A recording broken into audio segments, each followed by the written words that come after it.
Bien, ahora, ahí nos sacaban las distinciones que tenemos que hacer. Primera distinción, sistema excitable, sistema no excitable. Sistema capaz de comportarse complejamente, sistema no capaz de comportarse complejamente.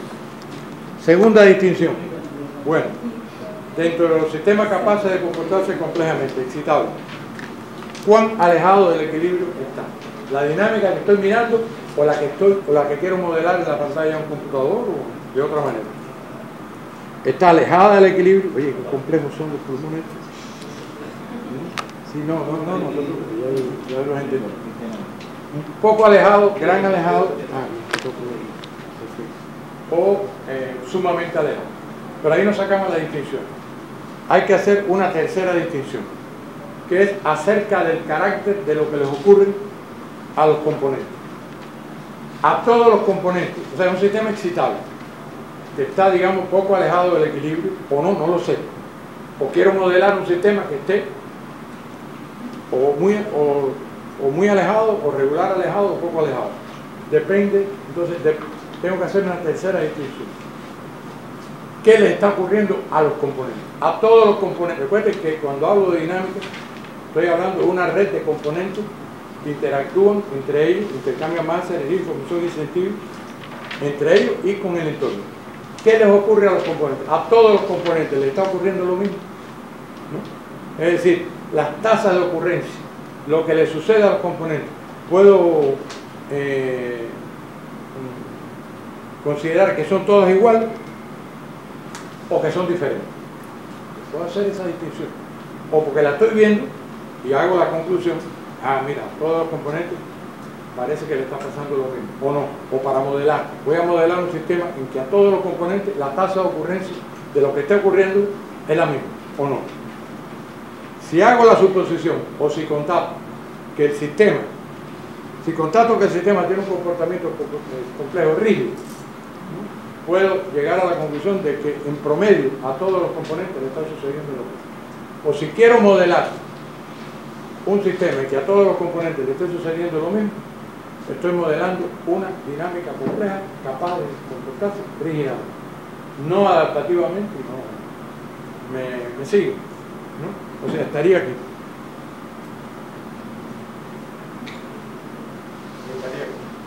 O sea, todos los componentes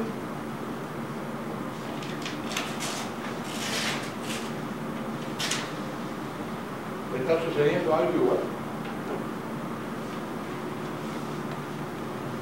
Ahora, si constato que hay una dinámica adaptativa capaz de adaptarse a los cambios en el entorno, o quiero modelar una dinámica adaptativa que no la haga a priori en la pantalla de un computador, debo hacer una suposición diferente, que a todos los componentes no le está ocurriendo lo mismo, que sea en promedio no, hay tasas de ocurrencia de los fenómenos diferentes. Entonces el sistema está aquí. A todos los componentes, bueno, todo esto igual, le está ocurriendo cosas diferentes.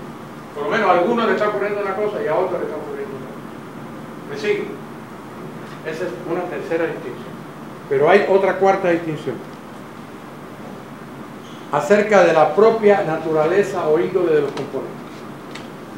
Si yo constato que todos los componentes son iguales, le esté pasando lo mismo o no le esté pasando, estén aquí o estén aquí, si todos los componentes son iguales, no pueden advenir a una dinámica evolutiva.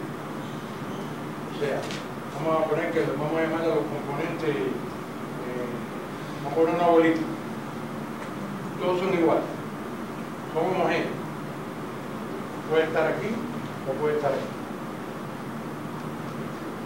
pero no puede estar aquí. Pero si todos los componentes no son iguales, si hay heterogeneidad de componentes,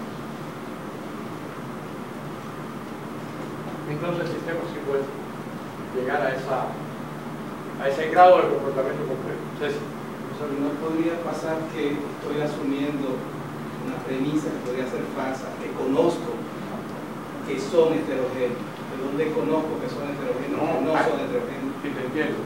Siempre yo digo los dos casos.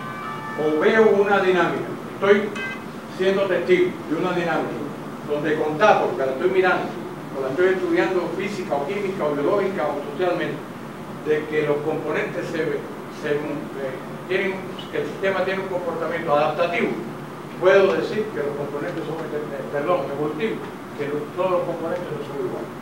O si al revés, quiero modelarla, ¿no? Entonces hago la suposición, como tú dices, tengo que hacerla para modelar un sistema complejo que tenga comportamiento complejo evolutivo, tengo que hacer que los componentes sean heterogéneos. Si no, el sistema se adapta, pero no evoluciona. Si aquí todos nosotros fuéramos iguales, no fuéramos distintos como somos, este sistema no evoluciona. La sociedad evoluciona porque los componentes de una sociedad son heterogéneos. Es una verdad de perogrullo, pero en otros sistemas no es tan evidente. Si queremos estudiar comportamientos complejos evolutivos, porque lo queremos modelar aunque no lo estemos viendo, o porque estamos viendo que evoluciona, en un caso tengo que modelarlo con componentes heterogéneos, y en el otro puedo sacar la conclusión, aunque no lo conozca, de que si está evolucionando, los componentes son heterogéneos. ¿Me he sabido explicar? Sí, pero... En este contexto se está asumiendo que los cambios evolutivos no son necesariamente solo cuantitativos. O sea, se está presumiendo que hay cambios de calidad en el sistema.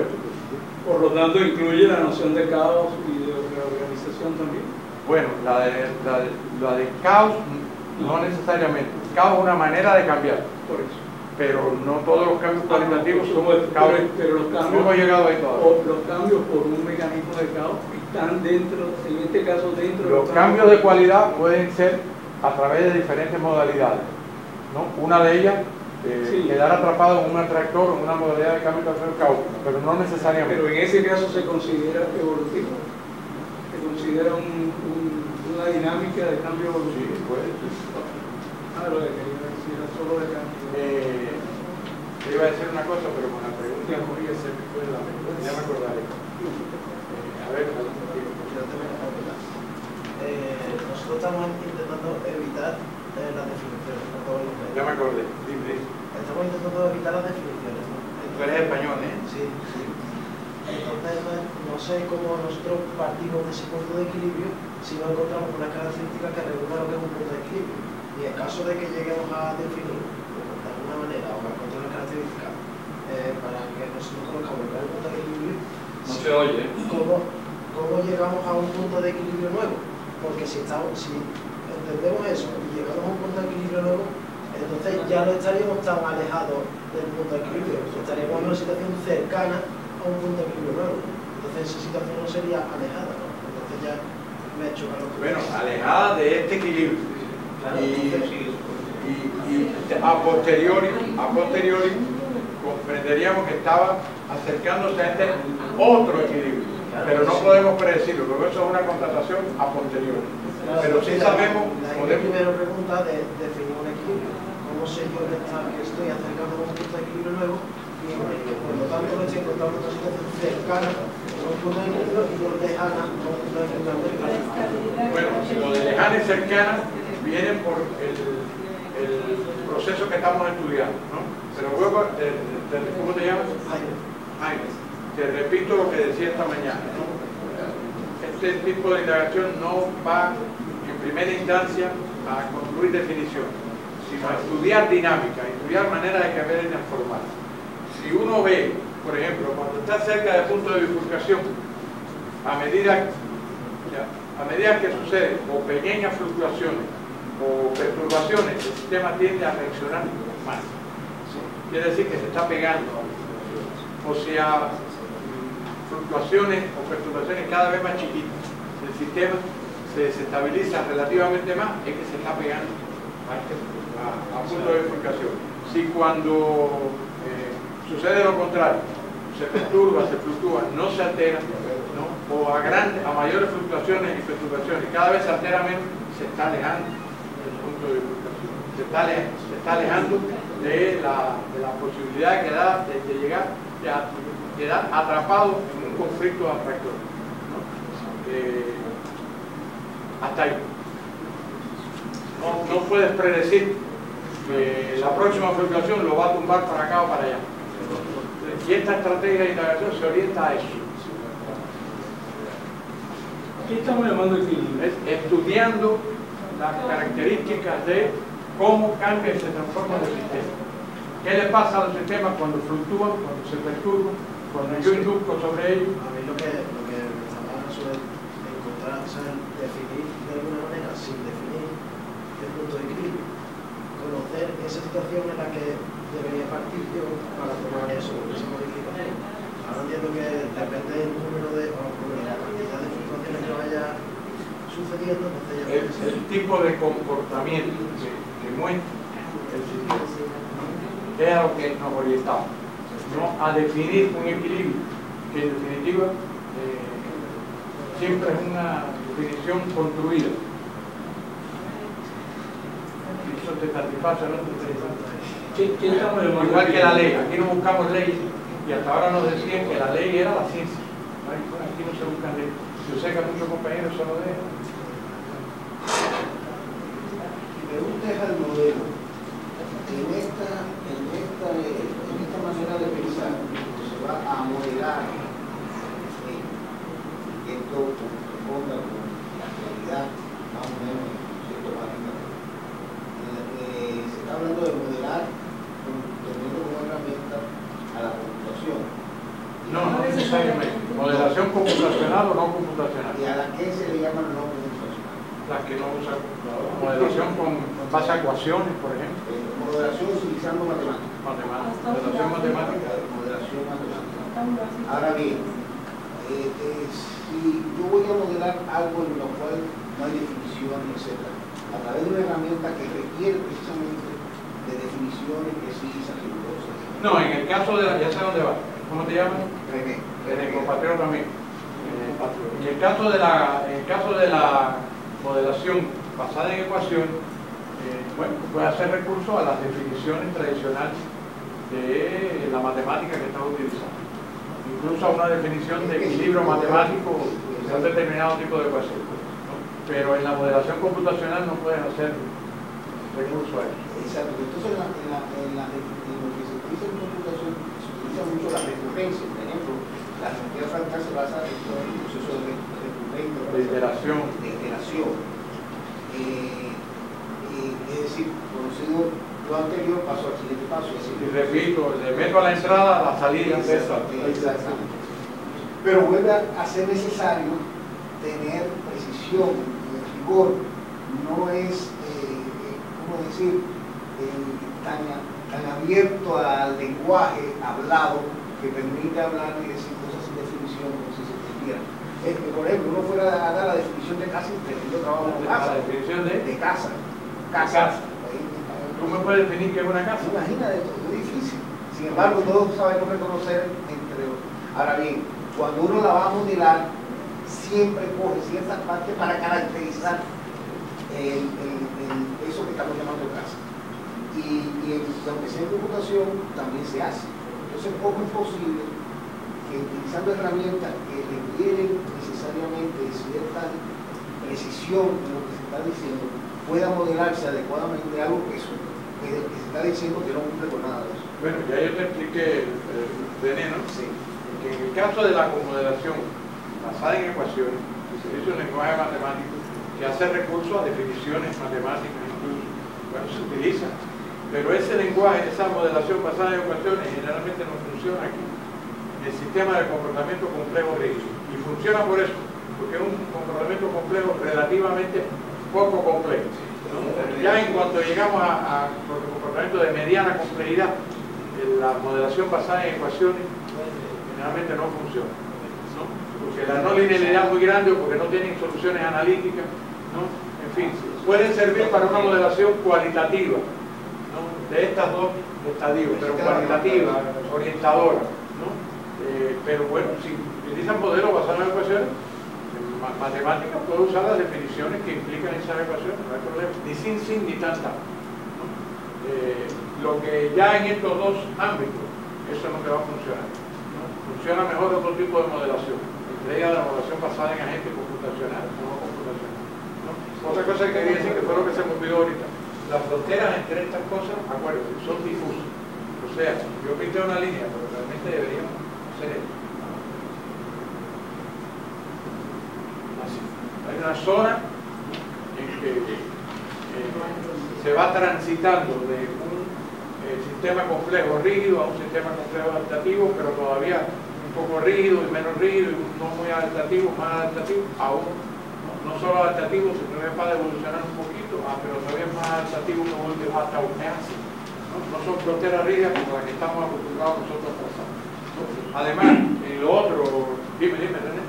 No, es decir que precisamente la matemática, eso es lo que se trata. Cuando la matemática se separó de la física y empezó a desarrollarse por ella misma, y después fue que se encontraron aplicaciones de la matemática en la biología y todas las demás áreas, en la genética, todo esto, la computación matemática, la propia computación, que son una rama del inicio de la matemática, fueron resolvidos problemas ya, digamos, yo le diría hasta complejos, ¿no? Porque lo que ocurre es que quizás lo que no existía era la filosofía del pensamiento complejo, pero no existía. Pero desde el punto de vista de la matemática, sí, lo que la herramienta matemática está creciendo para poder modelar adecuadamente esto, pero sigue siendo matemática, no hay que ser de esa matemática. Lo que no es la matemática del álgebra tradicional, nada por el estilo, ni la geometría tradicional. El desarrollo de Macron no se pronunció. Precisamente es a través de una iteración. Tiene esos dibujos computacionales tan bellos, pero es un proceso de iteración que es matemática. Bueno, pero ¿quién está en contra de eso? ¿Contra qué puerta te estás tirando? Yo creo que te estás tirando contra una puerta abierta. Quería decir que para poder modelar, porque el modelaje de todo esto necesita, pienso yo, no sé si estoy equivocado, piensa de un instrumental matemático muy fuerte. No siempre. Hay veces que sí, algo utiliza en la modelación basada en ecuaciones, no hay problema. Matemática no quiere decir ecuaciones. Bueno, otro tipo de matemática, modelación fractal, geométrica fractal, no hay problema, utilízala. Lo que esto no le rinde culto a lo matemático y a lo cuantitativo, a lo que yo me quiero referir. Ni a la matemática cualitativa tampoco, no le rinde culto. Mátame, méteme preso, manda un policía que me meta preso, no es así. No es así. Yo sé que tú eres matemático, imagínate tú. Yo sé que estoy inventando la madre. ¿Pero qué tú quieres que le haga? No, tú me entiendes, tú eres cubano, por eso te hablo así, pero dominicano no te hablo así. Es así, es así, mátame, es así. ¿Qué tú quieres? A mí también me deja incómodo, me dejaba incómodo, pero bueno. Cuando decía, es igual, define una casa. Define una casa. Pero cuando voy a tumbar la casa, sí me haga aquí igual. Defíneme el equilibrio, defíneme esto, imagínate. Pero cuando voy a manejar esto, me agarro de las perturbaciones, de las fluctuaciones, de los conflictos, es así. Lo que estamos poco acostumbrados todavía.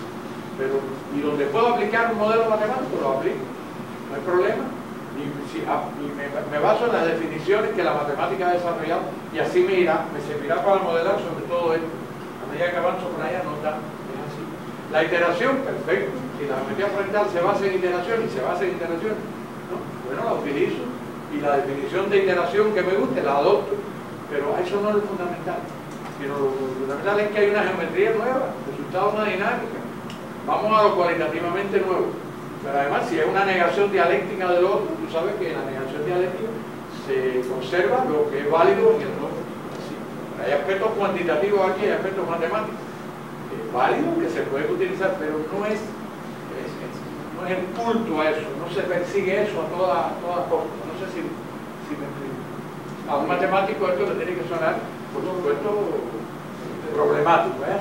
Esto es lo que yo estoy viendo desde esta mañana, y lo que pasa es que en el público entero estoy viendo que el decir que no es necesaria definición es como un aguijón que molesta. Sí, entonces, eso mismo sucede cuando uno viene. La compañera por poco da un brinco ahí. Eso sucede también cuando uno viene de todo este entrenamiento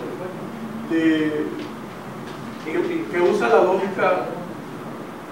lógica formal y lineal, y además formal, que tú comienzas a hablar de lógica difusa y eso es incómodo. Porque aquí estamos manejando definiciones. Vamos a decir que las definiciones que estamos manejando son difusas, no son rígidas. Igual que sucede con la lógica, Y no se buscan a toda costa. a toda costa o amarrarse de ella, sino está dispuesto a esa definición, ampliarla, modificarla, porque estamos estudiando un fenómeno que no está claro bien todavía, además que sea su característica principal, que nunca estará claro. Porque es un conocimiento en construcción. Exacto. Entonces, hay definiciones, y estamos usando definiciones, naturalmente, pero son definiciones que son difusas todavía. Yo recuerdo cuando comencé a hacer los trabajos que hacía el Instituto Santa Fe, que uno de los problemas más graves que yo tenía era redefinir vida. Entonces, discusiones para definir el concepto de vida. Entonces tuvieron que discusiones largas para redefinirlo y que yo me imagino que siguen todavía discutiendo. Entonces, mira, gracias, colega dominicano, por tratar de ayudarme, que lo agradezco. No, mira, tú mismo pusiste el ejemplo de vida.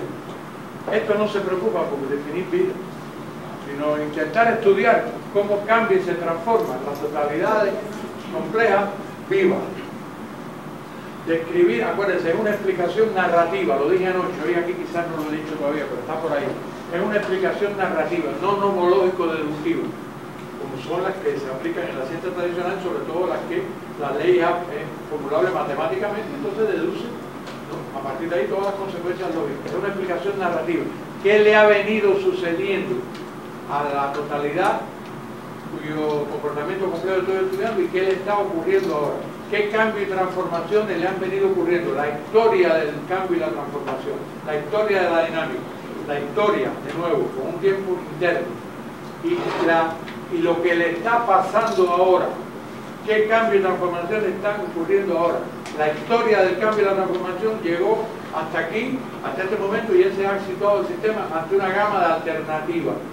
Y lo que está ocurriendo de ahora estará propiciando más esta alternativa y no esta.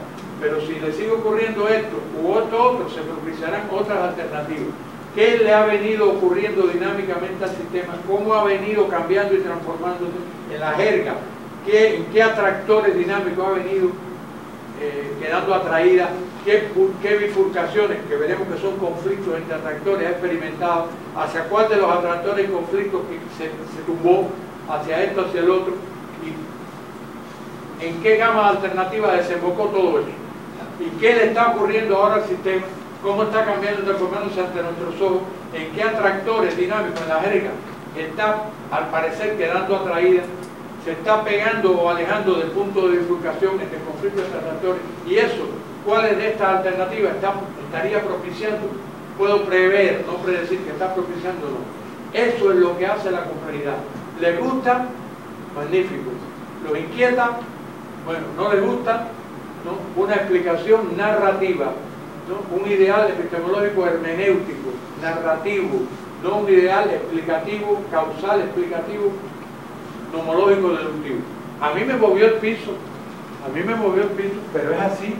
Ahora, ¿dónde yo puedo aplicar un ideal nomológico, deductivo? Los sistemas cuya dinámica es tan contenida que ha venido cambiando y transformando. No tengo que construir historias porque cambió y transformó de una sola manera. Llegó aquí con una sola alternativa, la única que ha tenido. ¿Y ahora qué le está pasando? La única alternativa, y la predigo, eso es la ley, esa es la ley. Y de contra, muchas veces, formulable matemáticamente, Luis lo haría excelentemente, René, lo haría excelentemente, estaría contentísimo, deduce nomológico deductivamente todas las consecuencias de la ecuación. Si es analíticamente resoluble, mejor todavía, como le gustan las funciones continuas, si no es analítica, le mete soluciones numéricas y la resuelve, y predigo lo que le va a pasar al sistema. ¿Qué le va a pasar? Ya. Esa es la ciencia tradicional. Mala, ¿no? Buenísima. Buenísima. ¿Pero dónde? Donde es si por aquí las condiciones cambian y es o o se acabó todo eso. Se acabó la ley. Hay un punto de bifurcación. Y la ciencia tradicional no puede comer. Los sistemas, sí, eso ya parte del pensamiento de la complejidad. La teoría de bifurcaciones de René Thom ya no es ciencia tradicional, es ciencia de la forma. Porque la ciencia tradicional, René, no hay bifurcación. La dinámica tradicional, la dinámica lineal no tiene bifurcaciones, pero lo sabe. No hay que existen lineal, lo que pasa en física. Pero se llama ciencia tradicional, eso es parte de lo de esta mañana. Matemática, está bien. Matemática. Nadie dice que no. Matemática. No me meta, compatriota, no me meta fronteras rígidas entre, no, difusa. Esto utiliza matemática cuando puede, cuando quiere, cuando le conviene. Cuando no, no le hace culto a la matemática. La utiliza, pero no en un, no le rinde el culto como a la modernidad. Lo que no es matematizable no es ciencia, no es así. Yo creo que había una cosa en el lenguaje cuando se habla de totalidad, que es la totalidad permisible por uno, por supuesto, porque uno no puede aspirar a tener una totalidad mayor que la que uno puede. Además, ahí está ahora lo vamos a ver, es la espacialidad que yo dije por la mañana, tú no estabas, 5 por ahora por la tarde. Es la espacialidad, es parte de la totalidad que yo delimito. Lo vamos a ver ahora, la delimito yo. Es una totalidad que yo delimito para poder estudiar. En el mundo hay una sola totalidad, la de todo el universo. Lo demás es parte de esa totalidad. Pero nosotros tenemos que distinguir y delimitar totalidades parciales relativamente autónomas para poderlas estudiar. Es la espacialidad y la temporalidad introducidas por el indagador. Permítame avanzar un poquitito. Y más que tenemos que a las 4 menos cuarto. De todas maneras, esto es bueno, ¿no? Esto es lo que ayuda a diferenciar. Sí, para que ustedes piensen, para que saquen sus propias conclusiones. Como un programa de la televisión cubana que es un comunicador muy bueno que hay, se llama Taladrí, siempre termina. Y como siempre les digo, saquen entonces ustedes sus propias conclusiones. Bueno, saquen ustedes sus propias conclusiones de este ditirambo entre René, Sotolón. De eso se trata, no es nada. Nadie tiene cogida la verdad por las barbas, nadie. Bueno, pero recuerden la explicación narrativa. Mientras más alternativas tenga un sistema, menos funciona la explicación nomológico-deductiva, no funciona, y más, la única que nos queda es en los sistemas sociales, en los sistemas humanos. Los psicólogos, los psiquiatras lo saben, los sociólogos, esa es la que tenemos. Bueno, esto lo vimos ya, esto es como un resumen de lo que vimos. Cuando a todos los componentes les sucede lo mismo, el sistema puede ser rígido o de complejo adaptativo. Si todos los componentes son idénticos, no pasa de adaptativo, si son heterogéneos. O sea, fíjense que es la reivindicación, lo decíamos en la anterior, de la microdiversidad. La microdiversidad, cuando los componentes son diversos. Y está estudios incluso de simulación computacional, cada vez nos reivindican más la microdiversidad. Incluso un mismo grupo humano que se lleve muy bien, que piensen igual, bueno, no es malo, pero si piensan tan igual, más temprano que tarde, es menos creativo ese grupo humano que otro. No me malentiendan, no que se fajen continuamente, porque ese grupo humano no es un grupo humano viable, pero un grupo humano que se lleve bien, pero que haya diferentes, maneras de pensar diferentes, aunque son amigos, se llevan bien, ¿no? Ese grupo tiene más creatividad. Eso me ha pasado a mí en la directiva de mi casa, que nos llevamos bien, pero somos muy diferentes, y ha sido creativo, precisamente por eso. Moraleja, hay que fomentar la microdiversidad dentro de una unidad de esa totalidad parcial, para diferenciarla de la única totalidad que existe. Es una paradoja en sí misma, totalidad parcial, pues. Bueno, sígalo bien. Y entonces esto es lo que hablamos. En estado de gran alejamiento del equilibrio, para evitar que estallara metafóricamente el sistema dinámicamente, adviene una dinámica disipativa que lo vuelve a estabilizar, lo vuelve a equilibrar, lo vuelve a homogeneizar relativamente. Porque como es un sistema excitado, continúa intercambiando masa, energía, información, sentido entre sus componentes, continúa esa red intercambiando todo eso con el entorno y comienza de nuevo a dejarse el equilibrio, a menos que quede atrapado por un atractor fijo o puntual, y entonces, como tú decías, se quede ahí ya. ¿Eso puede suceder? Y en ese momento, aquí, cuando emerge esa dinámica disipativa, es ahí cuando puede emerger un nuevo orden de comportamiento. Lo vivo emergió de lo no vivo en estas condiciones. La primera célula fue una conformación disipativa, fue una estructura producto de una dinámica disipativa que disipó gran desequilibrio físico-químico y lo hizo advenir un nuevo equilibrio que ya no era físico-químico, era biológico. La primera célula, o otra coacervada, como la teoría de Opari, o como vesículo, que hay una teoría de los vesículos por ahí, que no se acaban de poner de acuerdo, no importa.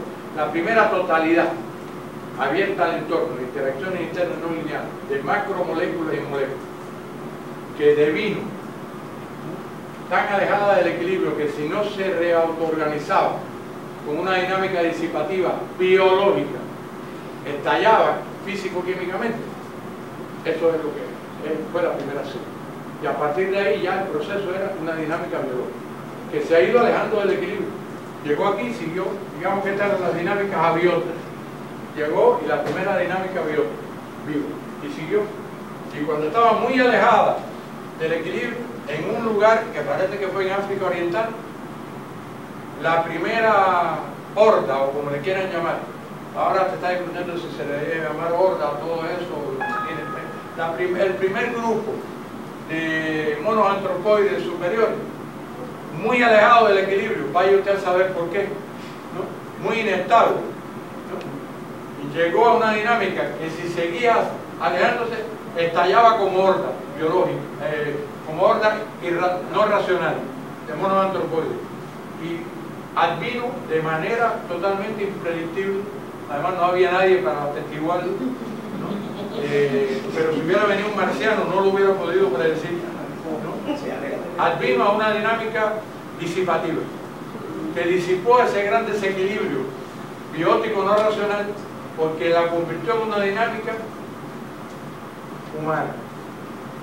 Y advino la primera muestra de seres humanos, con todo lo primitivo que empezó el proceso de evolución humana y que sigue, pero que a diferencia de ahí predomina no la evolución biológica sino la evolución humana, que es cultural. Yo decía ayer, a veces eso es una verdad de perogrullo. Los seres humanos no evolucionamos ante todo biológicamente, aunque todavía hay sus vestidos, ¿no? El dedo chiquitico del pie que está montado no nos sirve para nada, pero es un vestido que andamos cuatro. ¿Qué otra cosa hay? El coce. El coce. Sí. Y la fístula. ¿A ustedes nunca les salió una fístula? A mí me salió una fístula. Parece que es cubana la cosa. A mí me salió una fístula. Aquí, donde la espalda pierde el nombre. Y duele, duele. Y como duele, cuando yo era joven. ¿Y sabe lo que salía de dentro de la fístula? Yo, varias veces, yo pude, me dolía y se infectaba. Y yo sacaba de dentro de la fístula, ¿qué cosa? Pelos. Redonditos así, porque estaban humidificados por el... Pero cuando yo los estiraba, eran de este tamaño. ¿Qué cosa era? El rabo. Yo estoy más cerca de los monos que pueden. Parece que es así. El rabo. Ah, y los cordales. ¿Qué caramba, no siento cordales? A mí me salieron horizontales. Se debe ser que yo debe estar más cerca de él. No, porque me hubieran salido. Bueno, me lo tuvieron que sacar a los 14 años. Ahí tienen muestra de la evolución biológica. Pero eso no es significativo para la humanidad. Evolucionamos culturalmente. Pero fíjense. La pelvis. ¿No? La pelvis. La pelvis. Sí, bueno. Pero a veces no meditamos. Sí, está bien. Damos por sentado que evolucionamos culturalmente. ¿Pero cómo? ¿Cuáles son los hitos de esa evolución cultural? ¿Seguimos evolucionando culturalmente? ¿O ya hemos parado? Y si seguimos, ¿cómo? Seguimos evolucionando. ¿Saben cuál es un hito de esa evolución? Estos fenómenos y problemas de segundo orden. El cierre del bucle entre lo real, lo simbólico y lo imaginario, eso lo dijimos anoche.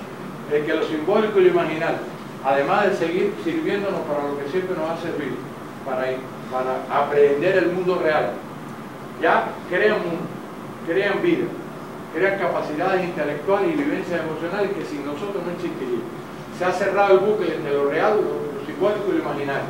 Ese es un hito y no exento de significación en la evolución cultural de los seres humanos. Y tenemos que ser conscientes de él, primero para saber que seguimos evolucionando. Hay algunas muestras por ahí que valdría la pena pensar que estamos involucionando. pero estamos evolucionando todavía. Pero si somos conscientes de eso, podemos aprehender los fenómenos de segundo orden y solucionar los problemas de segundo orden que esos fenómenos están ocasionando con ayuda de un conocimiento como este, que está hecho a la medida de esa aprehensión. O sea, podemos estar a la altura de esa evolución cultural. En cierta manera, eso se me ha ocurrido ahora, la verdad que no se me había ocurrido hasta ahora, pero ahora se me ha ocurrido. Incorporarse al pensamiento y a la ciencia de la complejidad es ponerse a tono con la evolución cultural de la humanidad. Mira qué cosa. Piénsalo para que vean que alguien me había levantado la mano. No, lo que quería decir es que en los momentos de dinámica disipativa no emerge una forma única de reorganizarse el sistema. Yo creo que es importante asumir la idea de que emergen varias. Lo que ocurre hay es que bifurcaciones, varias terminan siendo inestables, no sé. Hay alternativas, hay bifurcaciones, trifurcaciones, pero siempre hay la necesidad de que el sistema se autorreorganice y disipe esos grandes desequilibrios, porque si no está ahí. No, porque si no la historia evolutiva que señalamos termina siendo lineal. O sea, realmente en cada uno de esos momentos hubo diferencias. Si hubiera una sola alternativa, no hay bifurcación, no hay linealidad, estaríamos más de lo mismo. Ocurre que nosotros en este momento posterior. Además, fíjense, moraleja o por horario, es en circunstancias de gran alejamiento del equilibrio, de gran inestabilidad, de gran diversidad, heterogeneidad, que el mundo muestra su mayor creatividad. Y así nacimos nosotros de lo vivo, de lo no vivo, y así nacimos nosotros de lo vivo no racional. O sea que la complejidad nos está mostrando que la inestabilidad, el desequilibrio, la heterogeneidad, la impredictibilidad pueden ser malos, pero en ciertas condiciones pueden ser tan buenas que si no fuera por ello, los nuevos órdenes de complejidad, incluyéndonos nosotros, no hubiéramos entendido. Eso es, hay que detenerse a pensar. La mayor creatividad, lo veremos incluso a la hora de caracterizar esas cuatro maneras de cambiar y transformarse, no está cuando los sistemas están aquí, ni aquí, ni aquí. Y eso se llama, en la medida que aquí puede surgir un conflicto entre atractores de varios tipos, porque hay atractores de 4 tipos, no me quiero adelantar, pero bueno, los fijos o puntuales, los cíclicos o periódicos, los caóticos o raros, o los al borde o límite del caos, o al borde o límite de la inestabilidad, como me gusta decir.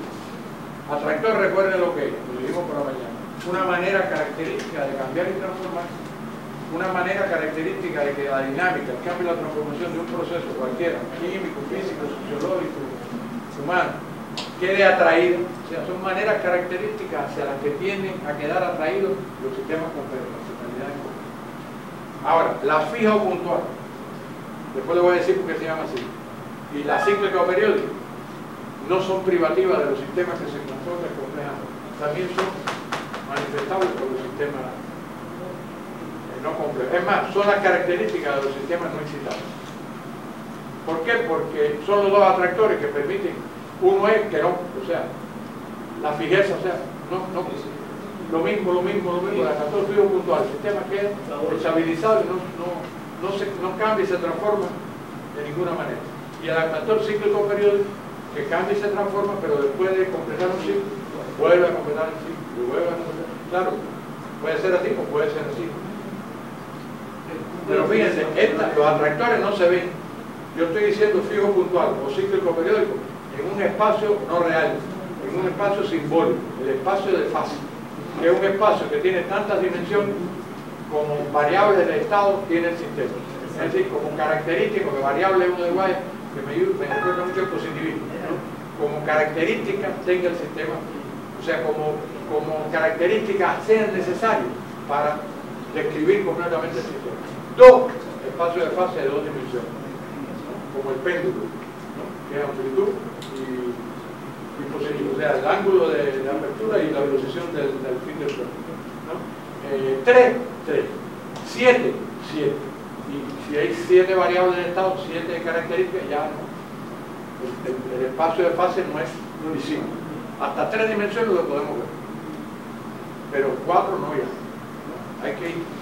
Por cierto, ahí quizás tú lo sepas, hay un ciego que pudo resolver o demostrar un teorema topológico que nadie había en muchas dimensiones, y lo logró, dice que lo logró porque finalmente estaba ciego y no tenía el constreñimiento de acostumbrar a pensar en 3 dimensiones, y por eso pudo incluir, o sea, no sé cómo decir, porque no se ve, poder imaginar ese espacio de n dimensiones. O sea, los atractores existen en el espacio de fase, no en el espacio real. Espérense, no me gusta como lo digo. Los atractores son maneras características de cambiar y transformarse hacia las que quedan atraídas a los procesos. En ese sentido, esas maneras de cambiar y transformarse sí existen en el espacio real, bien claro, biológico, o si son de la subjetividad, no en el espacio, pero dentro de nuestra subjetividad. Tienen existencia real, ontológica, ¿no?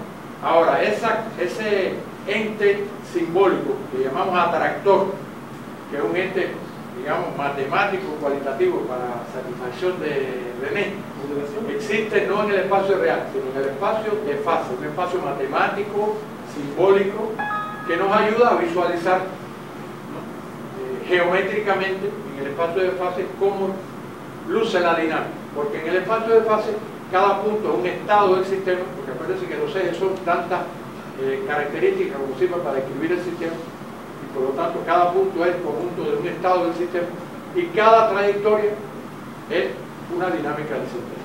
Entonces, en el espacio de fase, el atractor fijo o puntual es un punto, o acaba en un punto. En realidad, los atractores puntuales son o puntos, o subidero o fuente. O sea, subidero cuando todas las características, o sillas de montar que tienen una trayectoria estable y una inestable, cruzable, ¿no? En fin, hay varios tipos de atractores puntuales, pero todos son puntuales. Todos terminan en una dinámica y ya se acabó. Hay varios tipos de atractores periódicos, así o así, en fin, siempre que después de una serie de estados se vuelva a repetir. ¿Por qué son los característicos del sistema no completo? Porque admite la predicción. Si la dinámica está atrapada en un atractor fijo puntual, ¿qué va a pasar de ahora en adelante? No va a pasar nada, va a seguir en ello, puede predecir. Si la dinámica está atrapada en un atractor cíclico periódico, ¿qué va a pasar? Bueno, después que tú estudies la dinámica y veas qué ciclo completo, ¿qué va a pasar? Lo mismo, y lo mismo, y lo mismo. Excelente. Son dos dinámicas que puedes predecir. Son las dos dinámicas que estábamos acostumbrados a caracterizar porque era de los sistemas no completos. Ahora, y creíamos que eran las únicas que existían. La dinámica del reposo dinámico o de periodicidad. Pero nos hemos topado, y ya tenemos que ir, con dos dinámicas diferentes. La dinámica caótica, que es que cambia y cambia y cambia y cambia y cambia y cambia. Si es para bien, no se mantiene, puede seguir cambiando para mejor o para peor. Si es para mal, afortunadamente no se mantiene, sigue cambiando para bien o para peor. Y entonces, si estas dos son dinámicamente muy pobres, esta es dinámicamente tan rica, que no sirve, no se puede controlar. Imagínense, el mundo sería siempre distinto, distinto, distinto. Afortunadamente, los sistemas complejos se colocan espontáneamente, y con esto termino por hoy, en un cuarto tipo de manera característica de cambiar de transformación, que se llama al borde o límite del caos, ¿no? O al borde o límite de la inestabilidad, donde hay suficiente pero no demasiado desequilibrio, suficiente pero no demasiada inestabilidad, ¿no? Y ahí se colocan porque optimizan cuatro características. No se colocan por gusto, sino porque la manera de cambiar y transformarse, que llamamos al borde o límite del caos, optimiza la conectividad entre los componentes de esa red, de esa totalidad que modelamos como red, optimiza el procesamiento de información de esos componentes, optimiza la gama de alternativas ulteriores de comportamiento que tiene esa totalidad y optimiza la adaptabilidad y evolutividad de esa totalidad. Y cuatro cosas. Si usted optimiza su conectividad, si este grupo optimiza su conectividad, optimiza, no maximiza, porque si estamos todos conectados con todos, nos podemos volver muy rígidos, podemos volver para acá. Pero si tenemos una conectividad óptima, aquí, por correo electrónico, por grupo de afinidad, eso ayuda a que el procesamiento de información de este grupo sea óptimo. Eso ayuda a que este grupo tenga una gama de alternativas óptimas también, de desenvolvimiento ulterior ¿Para qué? Para tener una adaptabilidad, una movilidad óptima. Entonces es un excelente grupo. Y sin embargo está al borde o límite de la inestabilidad. Si tuviera un director y le preguntara cómo está tu grupo, bueno, en un grado de equilibrio apreciable, de inestabilidad apreciable, pero no demasiado, de heterogeneidad apreciable, pero no demasiado, habría que felicitar. Sin embargo, lo que hacemos es todo lo contrario, lo distribuimos, porque creemos que lo bueno es que el grupo está totalmente equilibrado, totalmente estable, totalmente homogéneo. Bueno, posiblemente estés aquí. Si el entorno no cambia, está bien. Si el entorno cambia abruptamente o desfavorable, si bueno, nosotros felicitamos esto y al otro lo votamos. Hay que cambiar la mentalidad. Bueno, lo dejo aquí, lo sigo provocando y mañana veremos cómo me va. Bien, bien.